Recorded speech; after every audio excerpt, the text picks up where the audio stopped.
us live now on iFollow after a 0-0 draw here at Plymouth. Mick, your thoughts on that 90 minutes? Thoughts, we're very disappointed that we haven't come away with the 3 points. Although overall, over the 90 minutes, we more or less dominated the game in terms of possession, the way we played. With respect, there was only one team really who wanted to try and win the game, and that was us. I thought we settled down, especially in the second half, and created numerous chances in the second half. And with a bit of luck, we would have won the game comfortably. Their goalkeeper obviously will get man of the match, Matt Macy, and well played to him. He pulled off some great saves. We know Matt very well, and he's gone back in there, and he's got Plymouth a point basically in terms of the saves he made. Frustrating that you couldn't take all 3 points from that game. There were plenty of opportunities and attacking options in that second half, weren't there, particularly? Yeah. I mean, on the counter-attack, we look very strong. Kaz, when he gets people in 1v1 situations, he's a real threat. And when our midfield players get on the ball, we have good outlets with the full-backs and the forward runs of the strikers. So overall, I thought it was a very, very dominant performance, and we are disappointed not to come away with 3 points. You've mentioned Kaz there. He was on the field because he was a first half change for Danny Hilton. Danny, who'd been booked, was frustrated and then thought he'd won a free kick and picked the ball up and had to be spoken to by the referee. Your thoughts on having to make that change? I didn't want to go down to 10 men.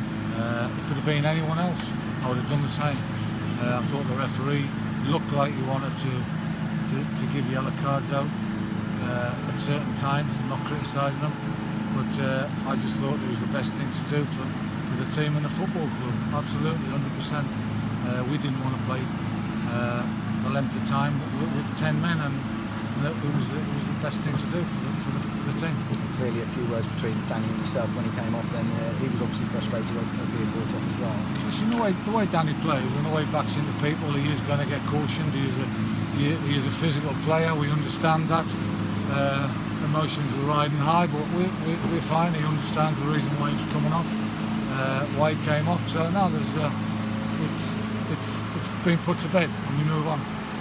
Kazenga came on, was very influential. It was a lot of providing options from Kazenga rather than the finishing option that Danny would normally give you. Yeah, well, Kaz, when he gets people faced up in those 1v1 positions, he's a very, very dangerous player.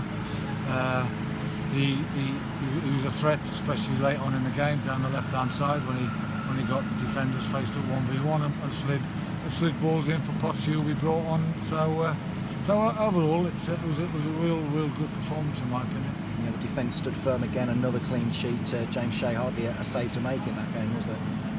Well, I mean, they do play on the counter-attack. They do look in transition. They do look to get the ball forward quickly into Lombardo and get the likes of Carey and Lameiras, who are good players, off the front and in behind. And I thought our shape, especially defending, the way Maka held his position at times when he went forward, I just thought they never really caused any problems, and we never ever looked like conceding in the 90 minutes. And how impressed were you with your midfield in there today? Because the likes of Andrew Shinnie, Pelly Ruddock and Panzer all put in super performance. Alan McCormack, as always, defending at the base there, and Elliott pushing on and had a couple of chances as well, didn't he? Yeah, Elliott's a massive threat in that position as a 10. I thought Pelly, Shins and Maka were very good today in terms of the rotation, the way they moved the ball. I was really pleased with the way Pelly played. I thought he was exceptional today. And overall, I keep repeating myself, but disappointing result. But I'm certain at the end of the season, these games when you go away from home and you pick up a point at difficult places, they'll be crucial for us. You talk about points elsewhere. Barnsley obviously won today, and Sunderland picked up a very late point at Wickham. I know you can't affect what other teams do, but you have to keep an eye on the pressure that Start teams put on as well. Of course we do. Of course we look at what the results are of the other teams. We know what's going on after the game. But I keep repeating myself, all we can do is look after our business, and in all fairness, we are looking after our business. We're on an unbeaten run, which is phenomenal. So we're in a good place. We're in a good place. You mentioned the unbeaten run there, 23 games, that's half a season, and away from home, that's now 11 games unbeaten in the Football League, which equals the record that was set last season. Well, that's brilliant, absolutely brilliant, and it's testament to the work they do on the training ground, the way they defend, the way they want to win games, the way way they stop teams playing, and overall it's a fully deserved record. And the clean sheets as well, the number of those now, I think that's 25 from 51 for James Shea particularly. Didn't have a lot to do today, James. I thought his distribution was brilliant in terms of the way we looked to play out from the back. Overall, in terms of shot stopping and this, he didn't have a lot to do, but I thought he kept his concentration very well and showed a real good professional attitude. Plymouth's obviously a long way to travel. You come down yesterday, I believe, and it's a long journey back home again. You've now got to look ahead to Tuesday and another long trip to Bradford. And how much does that disrupt your organisation, your planning for these games when you've got such long journeys to take into account? Well, it does. You know, we won't get back till, I don't know, midnight, maybe later this evening.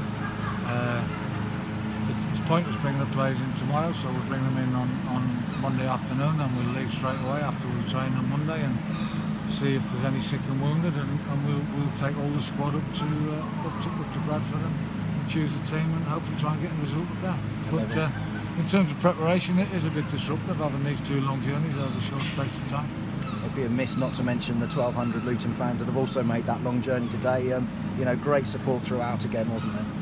I just take my hat off to them.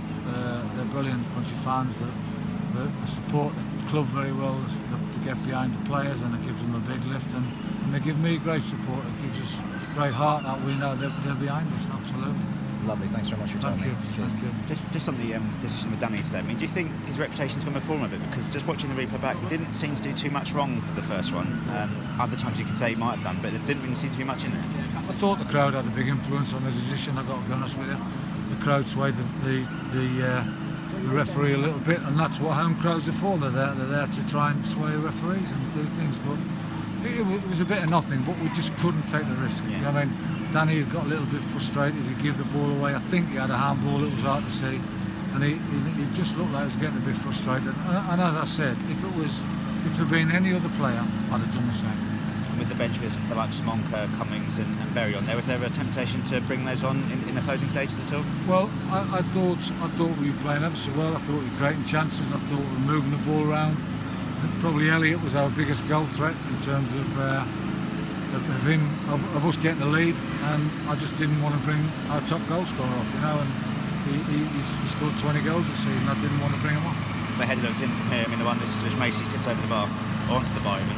Yeah, Matt, we know Matt very well, and he's pulled off about 4 or 5 good saves today. And he'll probably get man of the match, but with the possession, the chances we had, we need to be a little bit more clinical in the last third. We're getting into some great positions, so we'll work on that and we'll keep going. But overall, I think it's a real good performance, and we're disappointed not to win.